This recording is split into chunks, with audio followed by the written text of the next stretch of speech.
Ek wil praat oor regte, passiewe inkomste vir die res van jou lewe, maar ek weet daar's van julle wat nie gaan luister nie.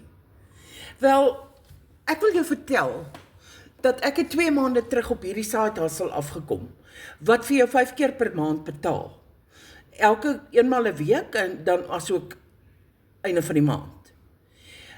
Maar nou wil ek net vir jou sê, as jy 'n persoon is wat belangstel, inligting vra en dan disappear, skraal verby.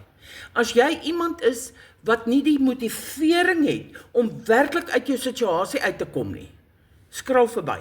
Ek het nie tyd vir dit nie. Ek wil jou vertel van Netflix.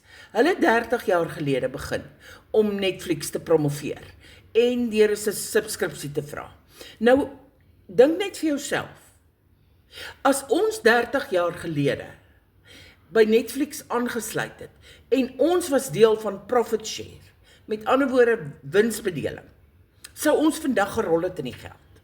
Nou goed, die maatskappy wat ek nou promoveer, doen dit. Dit is 'n maatskappy wat belê in die gesondheid van jou as mens. Hulle verskaf produkte teen die fraksie van die prys van al die produkte wat jy by Dis-Chem of by Clicks of in die apteke vind. Jy betaal 'n subskripsie daarvoor.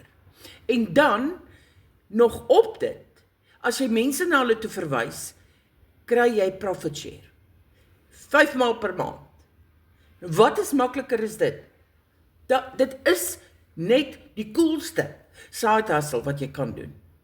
Jy moet net mense verwys na hulle toe.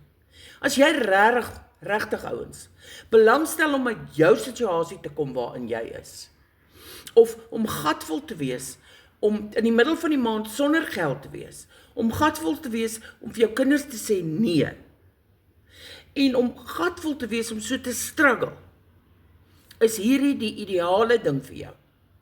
Sit vir my 'n ja in die kommentaar. Ek stuur vir jou die inligting, sodat jy presies kan weet wat gaan vir wat.